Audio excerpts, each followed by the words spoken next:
The acting secretary of the U.S. Navy, Thomas Modly, has resigned after delivering a speech to the crew of an aircraft carrier, denigrating their former commander, whom Modly fired when the commander's appeal for help dealing with a coronavirus outbreak on the ship was leaked. The scandal surrounding the USS Theodore Roosevelt, a nuclear-powered carrier now docked in Guam with half its crew on shore, has created a leadership crisis in the Navy. The Defense Secretary, Mark Esper, accepted Modly's resignation and said that, with the president's approval, he was appointing James McPherson, a retired rear admiral and current undersecretary of the Army, to replace Modly. McPherson becomes the third person to fill the top civilian Navy job in 4 months. The Roosevelt affair started when its commander, Captain Brett Crozier, sent a 4-page memo to his superiors on 30 March, asking for permission to allow his crew to disembark as it was impossible to achieve quarantine and physical distancing conditions on board.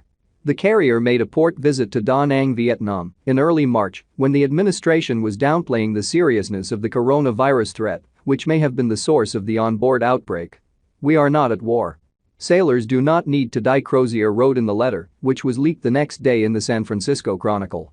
On Thursday, Modly dismissed Crozier, arguing that in widely circulating the memo, his estimates of the number recipients have varied from 20 to more than 40. The commander should have known it would be leaked and thereby expose sensitive information about the vessel's state of readiness. On Sunday, Modly, who has been the acting Navy secretary since November, flew to Guam, nearly 8,000 miles, to deliver a speech to roughly 2,500 crew still on board through the ship's intercom system. In the speech, a recording of which was quickly leaked, Modly said Crozier was too naive or too stupid to command the vessel and rebuked the crew for having cheered the captain when he left. After the speech was leaked, Modly said he stood by every word, including the profanities he used. The next day, Donald Trump said he would intervene in the matter and suggested that Crozier, who had an excellent record, should not pay the price for having a bad day. Shortly after that, Modly reversed course and issued an apology, admitting that Crozier was neither naive nor stupid. According to several reports, Esper had instructed him to issue the apology. In a valedictory note to the Navy, Modly apologized for his lack of situational awareness due to my emotions of the moment.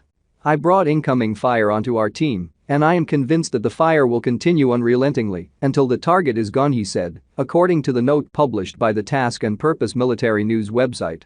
"It's my fault. I own it." In his letter accepting Modly's resignation, Esper said the official had resigned of his accord, putting the Navy and the sailors above self so that the USS Theodore Roosevelt and the Navy as an institution can move forward. Adam Smith, the chair of the House Armed Services Committee, said Modly was a competent and experienced official who appeared to have gone too far in trying to emulate and impress Trump. Why would a competent, capable veteran with extensive experience and leadership skills make such an obvious mistake? I think it's because everyone over there is trying to figure out, how do I stay in the good graces of the tyrant across the water? Smith told reporters on Tuesday.